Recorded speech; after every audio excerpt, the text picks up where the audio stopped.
జై శ్రీమన్నారాయణ. మనందరికీ కూడా అయ్యప్ప దీక్ష అంటే చాలా మందికి తెలుసు. చిన్న పిల్లల్ని అడిగినా గానీ చెప్తారు. బాలాజీ మాల దీక్ష లేదా గోవిందమాల దీక్ష గురించి ఎవరికైనా తెలుసా? దౌర్భాగ్యం ఏంటంటే అది యొక్క దీక్ష గురించి చాలా మందికి తెలియదు. ఏదో కొంతమందికి తెలుస్తుంది. కానీ మాల వేసుకున్నటువంటి వాళ్ళు ఎన్ని రోజులు ఉండాలి, వారం ఉండొచ్చా, 2 వారాల 3 వారాల, మరి ఈ యొక్క చాతుర్మాస్యం అంతా కూడా ఉండాలా అనేటటువంటిది చాలా మందికి ఈ యొక్క దీక్ష గురించి తెలియదు. అయితే ఈ వీడియోలో నేను గోవిందమాల దీక్ష గురించి లేదా బాలాజీ దీక్ష గురించి నేను ఈ వీడియోలో చెప్పదలుచుకున్నాను. శివాయ గురవే నమః. జై శ్రీమన్నారాయణ. శివస్య హృదయం విష్ణు, విష్ణుస్య హృదయం శివ. ఈ యొక్క గోవిందమాల దీక్ష గురించి అందరికీ కూడా వివరంగా ఈ యొక్క నియమ నిబంధనలు ఏమిటి, ఈ యొక్క గోవిందమాల దీక్షలో ఎన్ని రోజులు ఈ యొక్క దీక్షను చేసుకోవాలి, ఏమేమి నియమాలు ఉన్నాయి, అదే విధంగా ఈ యొక్క దీక్ష పూర్తి అవ్వడానికి మనం ఏం చేయాలి, పూర్తి అయిన తర్వాత ఏమి చేయాలి అనేటటువంటి విషయాన్ని ఈ యొక్క వీడియో ద్వారా అందరికీ తెలియజేయాలి అని అనుకున్నాను. భక్తులందరూ కూడా ఈ యొక్క గోవిందమాల దీక్షని ముక్కోటి ఏకాదశికి ముందు వారము గాని లేదా 2 వారాలు గాని లేదా చాతుర్మాస్యము గాని దాని ప్రకారంగా మీరు ఈ యొక్క గోవిందమాల దీక్షని వేసుకోవచ్చు. ఈ యొక్క గోవిందమాల దీక్షని వేసుకున్నటువంటి వాళ్ళు, వాళ్ళ కష్టాల నుండి బయటికి వచ్చినటువంటి వాళ్ళు, వాళ్ళ దారిద్ర్యము తొలగి సుఖ సంతోషాలని అనుభవిస్తున్నటువంటి వాళ్ళని నేను ఎంతో మందిని చూశాను.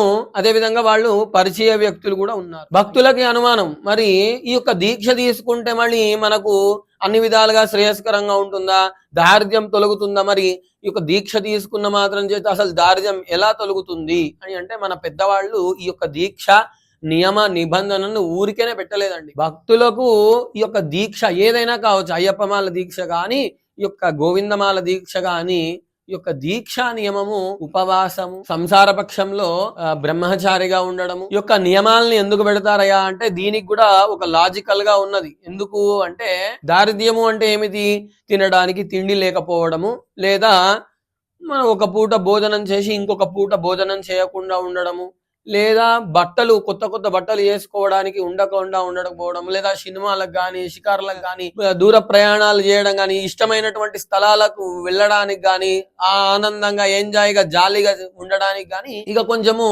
అన్నిటినీ కూడా తగ్గించుకొని మన కోరికల్ని తగ్గించుకొని ఉండడమే దారిద్ర్యము అంటారు కదా. ఇందులో దీక్షలో అంతర్భాగంగా కూడా మీరు చూసుకున్నట్టయితే ఏకపూట భోజనము, ఇంకొక పూట లేదా 2 పూటల టిఫిన్ చేయడం గాని, లేదా పాలు తాగడం గాని, పలహారం చేయడం గాని, పండ్లు తినడం గాని, ఈ విధంగా ఉంటుంది. దుస్తుల విషయానికి వస్తే బట్టలు, గోవిందమాల దీక్షలో అయితే పసుపు రంగు బట్టలు ధరిస్తూ ఉంటారు. ఈ అయ్యప్పమాల దీక్షలో నల్లటి రంగు దుస్తులని, వేరే ఇతర ఆకర్షణీయమైనటువంటి దుస్తులని వేసుకోవడానికి ఉండదు. అదే భోజనానికి దగ్గరికి వస్తే మళ్ళీ రజోగుణము తమో గుణము కలిగించేటటువంటి ఆహార పదార్థాన్ని తీసుకోకుండా ఉండడం, అంటే మాంస భక్షణ గాని, ధూమపానం చేయడం గాని, మద్యం సేవించడం గాని, లేదా సినిమాలకు షికార్లకు వెళ్ళడం గాని, ఇటువంటివి అన్ని కూడా నిషిద్ధము దీక్షలు. కాబట్టి మనకు తెలియకుండానే మనం చేసినటువంటి కర్మానుసారంగా చేసినటువంటి పాపపు కర్మకి మనము ఫలితాన్ని ఈ దీక్ష పేరు పెట్టుకొని స్వామి నామస్మరణ చేసుకుంటూ ఈ యొక్క దీక్షని మనము చేస్తూ ఉన్నాం కదా. భగవన్నామస్మరణ చేస్తూ ఉంటే మీకు తెలియకుండానే ఇవన్నీ నియమాలని పాటిస్తూ భగవన్నామ స్మరణ చేయడం ద్వారా మీకు పుణ్యము రెట్టింపు అయి మీరు చేసినటువంటి పాప కర్మ ఇహలోకంలో కానీ పూర్వజన్మలో కానీ చేసినటువంటి పాపం అంతా కూడా నశించి ఈ ఆ భగవంతుని యొక్క అనుగ్రహము సంపూర్ణంగా కలుగుతుంది. కాబట్టి ఈ యొక్క దీక్షలో బాలాజీ యొక్క దీక్ష లేదా గోవిందమాల దీక్ష గురించి నేను శ్రద్ధగా చెప్తాను, జాగ్రత్తగా వినండి. నియమాలతో సహా చెప్తూ ఉన్నాను, జాగ్రత్తగా వినండి. శబరిమలకు అయ్యప్ప భక్తులు ఏ విధంగానైతే శబరిమల చేరుకొని అయ్యప్ప స్వామిని దర్శనం చేసుకుంటారో అదే విధంగా ఈ యొక్క గోవిందమాల దీక్ష తీసుకున్నటువంటి వాళ్ళు కూడా తిరుమల వెళ్ళి ఆ శ్రీవారిని దర్శనం చేసుకుంటూ ఉంటారు. జీవితంలో నరకప్రాయమైపోయి అసలు కటిక దారిద్ర్యం అనుభవిస్తూ అసలు మనము ఏమి చేస్తున్నామో తెలియకుండా దాంపత్య జీవితంలో గాని లేదా ఏదైనా విషయాలలో గాని బాగా కష్టంగా ఉంది, అసలు ఈ కష్టాల నుండి మనం ఏ విధంగా గట్టెక్కగలుగుతాము అనేటటువంటి సందర్భంలో ఈ యొక్క బాలాజీ దీక్ష కావచ్చు లేదా గోవిందమాల దీక్ష, అయ్యప్ప స్వామి దీక్ష తీసుకునేటటువంటి వాళ్ళు చిన్న పిల్లలు తీసుకోవచ్చు, మగవాళ్ళు తీసుకోవచ్చు, వృద్ధులు అంటే ఒక వయసు పరిమితి దాటినాక వాళ్ళు తీసుకోవచ్చు. కానీ ఆడవాళ్ళు తీసుకోవడానికి ఈ అయ్యప్పమాల దీక్ష తీసుకోవచ్చు. కానీ ఇక్కడ గోవిందమాల దీక్ష లేదా బాలాజీ దీక్ష చిన్నలు పెద్దలు వృద్ధులు, ఆడవాళ్ళు, మగవాళ్ళు అందరూ కూడా సమపాలనగా బాలాజీ దీక్ష, గోవిందమాల దీక్ష ఎంచక్కా తీసుకోవచ్చు. ఈ యొక్క గోవిందమాల దీక్ష తీసుకోవడం ద్వారా జీవితంలో మనం ఎదుర్కొన్నటువంటి కష్టాలన్నీ కూడా ఎండకి మబ్బులు ఏ విధంగానైతే దూరం వెళ్ళిపోతాయో ఆ ప్రకాశానికి, అదే విధంగా మన జీవితంలో ఉన్నటువంటి కష్టాలన్నీ కూడా ఆ మబ్బుల వలె తొలగిపోతాయి. అదే విధంగా జాతకరీత్యా తెలిసి తెలియకుండా చేసినటువంటి కర్మానుసారైన జాతకరీత్యా ఏదైనా దోషాలున్నా కానీ ఈ యొక్క గోవిందమాల దీక్ష తీసుకోవడం ద్వారా ఆ యొక్క గ్రహాలు అనుకూలిస్తూ ఉంటాయి శ్రీవారి అనుగ్రహం వల్ల. అదే విధంగా లౌకిక మార్గంలో ఉన్నటువంటి వాళ్ళని కూడా, లౌకికమైనటువంటి జీవితము ఇదే జీవితము అనుకునే వాళ్ళని కూడా ఆధ్యాత్మికంగా తీసుకొని వాళ్ళని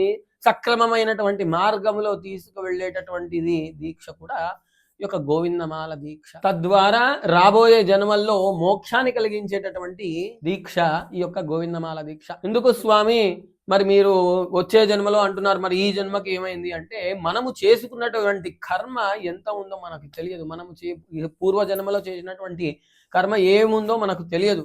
కాబట్టి ఇప్పుడు మనుష్య జన్మలో ఉన్నంత కాలము కూడా భగవత్ సేవ, భగవత్ ఆరాధన చేసుకోవడం ద్వారా ఈ జన్మలో గాని లేదు ఇంకా ఆ యొక్క కర్మ మనల్ని వెంటాడుతూ ఉన్నది అంటే ఆ కర్మని నశింపజేసి వచ్చే జన్మలో మనకు మోక్షాన్ని ప్రసాదిస్తూ ఉంటాడు ఆ శ్రీనివాసుడు. ఈ యొక్క గోవిందమాల దీక్ష, బాలాజీ దీక్ష వైకుంఠ ఏకాదశికి ముందుగా మొదలు పెడతారు. అంటే వైకుంఠ ఏకాదశికి పూర్తి అయ్యే విధంగా వారం రోజులు కానీ 3 వారాలు కానీ లేదా చాతుర్మాస్యం అంతా కూడా ఈ యొక్క దీక్షని తీసుకోవచ్చు అనమాట. ఇక ఈ యొక్క దీక్షకి నియమ నిబంధనలు ఏమిటయా అంటే దీక్షని ప్రారంభించేటటువంటి రోజున 9 పోగులతోని ఒక కంకణాన్ని సిద్ధం చేసుకోండి.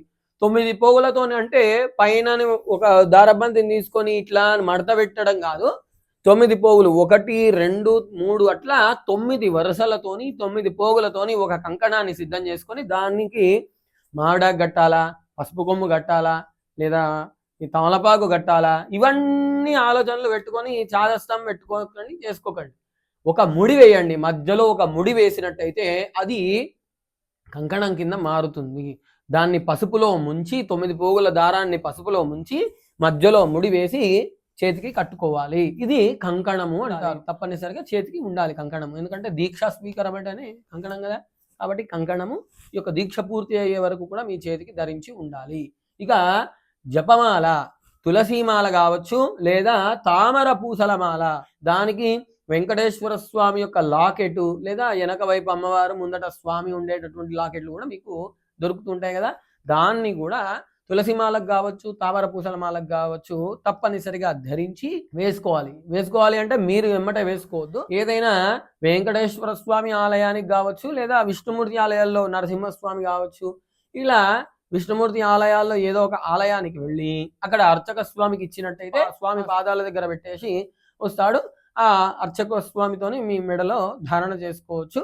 లేదు అంటే ఇతకు పూర్వము గోవిందమాల వేసుకున్నటువంటి వాళ్లతోని కూడా మీరు దీక్షా స్వీకారం చేసుకోవచ్చు. ఇక తప్పనిసరిగా గోవిందమాల దీక్ష స్వీకారము అప్పటి నుండి దీక్ష విరమణ అయ్యే వరకు కూడా పసుపు రంగు బట్టలు మాత్రమే వేసుకోవాలి. ఎట్లా అయ్యప్పమాల దీక్షలో ఏ విధంగానైతే నల్లటి దుస్తులు ధరిస్తారో ఇక్కడ గోవిందమాల దీక్షలో తప్పనిసరిగా పసుపు రంగు దుస్తుల్ని మాత్రమే ధరించాలి. ఈ యొక్క దీక్షా స్వీకారం అయిన తర్వాత నియమాలు చెప్తాను, జాగ్రత్తగా వినండి.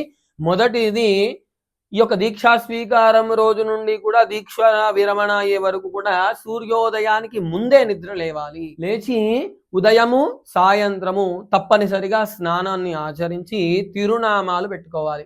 తెలుసు కదా, తిరునామాలు అంటే స్వామి యొక్క తిరునామాల్ని తప్పనిసరిగా ధరించాలి. పూజా మందిరానికి స్వామి దగ్గరికి వచ్చిన పూజ మందిరానికి దగ్గరికి వచ్చి సుప్రభాతము చదవాలి. సుప్రభాతము కౌసల్య సుప్రజా రామ పూర్వ సంధ్యా ప్రవర్తతి ఉంది కదా, తెలుసు కదా, ఇది చదవాలి. లేదు స్వామి మరి మాకు రాదు అనుకుంటే ఎంఎస్ సుబ్బలక్ష్మి గారు మన అందరికీ అందించినటువంటి తన గాత్రంతో అందించినటువంటి సుప్రభాత సేవ ఉన్నది కదా, దాన్ని వినండి లేదా వింటూ చదవండి. తప్పనిసరిగా సుప్రభాత సేవ అయిన తర్వాత తప్పనిసరిగా ఉదయము సాయంత్రము నియమముతో పూజని చేయాలి. షోడశోపచార పూజ కానీ పంచోపచార పూజ అయినా కానీ షోడశ ఉపచారాలతో చేస్తే చాలా మంచిది.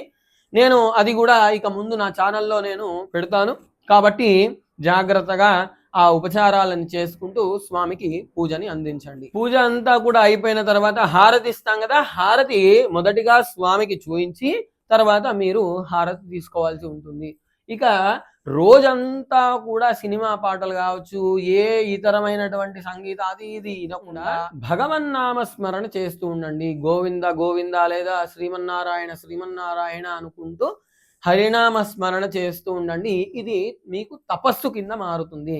చేసినటువంటి కర్మ మీకు ఆ యొక్క నామస్మరణ వల్ల ఆ కర్మ అంతా కూడా తొలగి పుణ్యము చేకూరుతుంది. ఎదుటి వాళ్ళని పిలిచేటప్పుడు తప్పనిసరిగా బాలాజీ అని కానీ గోవింద అని కానీ పిలవాలి. ఎందుకంటే ఎదుటి వాళ్ళు వెంకటేశ్వర స్వామిగా భావించుకొని వాళ్లతోని స్వామితో ఏ విధంగానైతే ఉంటామో అదే విధంగా గోవింద గోవింద గోవింద అని అనుకుంటూ వాళ్ళని పిలుస్తూ ఉన్నట్టయితే మన మనసు ఎదుటి వాళ్ళు స్వామి, మన శత్రువులు మిత్రులు ఇవన్నీ భేదాభిప్రాయం లేకుండా ఎదుటి వారు గోవిందుడు అనేటటువంటి భావన మన మనసుకి కలగజేయాలి. కాబట్టి అందరినీ కూడా గోవింద అయ్యప్ప స్వామి దీక్షలో స్వామి అయ్యప్ప అని ఏ విధంగా పిలుస్తామో అదే విధంగా ఈ యొక్క గోవిందమాల దీక్షలో కూడా బాలాజీ గోవింద అనేటటువంటి మాటతోనే పిలవాలి. ఇక ఇంకో నియమము, బయట ఆహారాన్ని అసలు భుజించవద్దు. ఇంట్లో సాత్వికమైనటువంటి ఆహారమే తీసుకోవాలి. వెల్లిపాయలు, ఎల్లుల్లిపాయలు, మాంసాహారాలు ఇటువంటివి ఏవి రజోగుణము తమో గుణము కలిగించేటటువంటి ఏ పదార్థం కూడా స్వీకరించొద్దు. కేవలము మీకు సాత్వికమైనటువంటి ఆహారమే తీసుకోవాల్సి ఉంటుంది. అదే కూడా ఇంట్లోనే తినాలి. బయట ఎక్కడ కూడా వండినటువంటి పదార్థాలు తినొద్దు. ఇక నిన్న చేసినటువంటి పదార్థం కూడా ఇవాళ భుజించొద్దు. ఎప్పటికప్పుడే వండుకొని తినడము చాలా శ్రేష్టము. అదేవిధంగా ఇంతకు ముందు చెప్పానుగా ధూమపానం కానీ మద్యపానం కానీ ఇటువంటిది అసలు చేయవద్దు. ఈ యొక్క దీక్షాకాలం అంతా కూడా వారం రోజులు కావచ్చు, 2 వారాలు కావచ్చు, చాతుర్మాస్యం మొత్తం కూడా కావచ్చు, ఈ యొక్క దీక్ష చేసినటువంటి కాలం అంతా కూడా దాంపత్యానికి కొంచెము దూరంగా ఉండాలి. అవసరమైనంత వరకు కూడా నేల మీద పడుకోవాలి. లేదు అంటే చాప వేసుకొని దాని మీద సన్న దుప్పటి పడుకొనైనా పడుకోవచ్చు. మంచాల మీద పడుకోవడము నిషిద్ధము. అదేవిధంగా టీవీలో కానీ సినిమాళ్ళకి వెళ్ళడం కానీ అటువంటివన్నీ కూడా నిషిద్ధము. వెళ్లకుండా ఉంటే చాలా ఉత్తమం. ఎందుకంటే మనము ఒక పాట విన్నట్టయితే మన మనసు కూడా దాంతో పాటుగా మన మనసు దానికి రియాక్ట్ అవుతుంది. కాబట్టి భగవన్నామ స్మరణ, భగవంతునికి సంబంధించినటువంటివి ఏవైనా కానీ మనకు యూట్యూబ్ ఓపెన్ చేస్తే మహానుభావుల ప్రవచనాలు ఉంటాయి. చాగంటి గారు కావచ్చు, గరికపాటి గారు కావచ్చు, నండూరి శ్రీనివాస్ గారు కావచ్చు, వాళ్ళు చెప్పేటటువంటి ప్రవచనాలు వింటే అంతటి ఉత్తమం ఇంకొకటి లేదు. ఇక ఇంకొకటి, దీక్ష చేసేటటువంటి కాలంలో గోళ్లు తీయడం కానీ, జుట్టు కత్తిరించడం కానీ, గడ్డాలు తీయడం కానీ ఇవన్నీ కూడా చేసుకోకండి.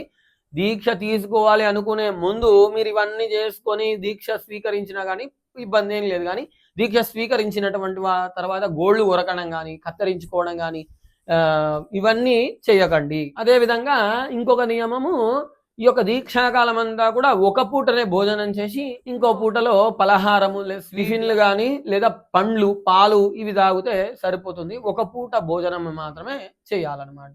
మన తెలుగులో చెప్పాలంటే ఒక పొద్దు ఉండడం అంటారు కదా, ఆ విధంగా ఉండాలి. ఇంకొక నియమము, దీక్ష తీసుకున్న తర్వాత సాధారణమైనంత వరకు చెప్పులు వేసుకోకుండా ఉండండి. ఈ నియమాలలో ఇక తిండి విషయం కావచ్చు, పడుకునే విషయం కావచ్చు, ఈ చెప్పులు వేసుకోవడే విషయం కావచ్చు, ఇది అన్నీ కూడా ఆరోగ్యరీత్యా అన్ని విధాలుగా బాగున్న వాళ్ళు ఇవి పాటిస్తే తప్పులేదు. కానీ బలవంతంగా ఆకలిని చంపడం కానీ, నేల మీద కొంతమందికి ఒళ్ళు నొప్పులు ఉంటాయి, వాళ్ళు కింద పడుకొని వాళ్ళు ఇబ్బంది పడుకుంటూ దీక్షని చేయడం ద్వారా మనసు అనేటటువంటిది భగవంతుని మీద ఉండదు.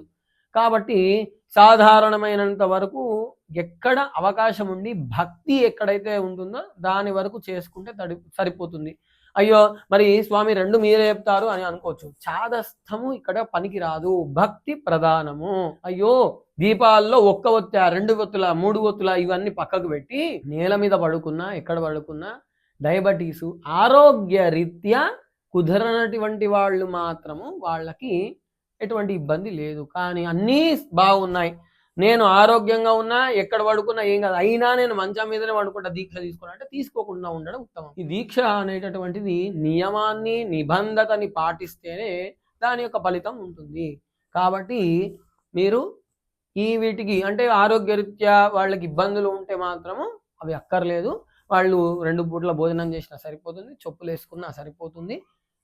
ఎందుకంటే డయాబెటిస్ ఉన్నటువంటి వాళ్ళకి ఏదన్నా ముళ్ళు గుచ్చుకున్నా, ఏదన్నా గుచ్చుకున్న కాళ్ళకి అది ఇంకా విషమంగా మారే అవకాశం ఉంటది.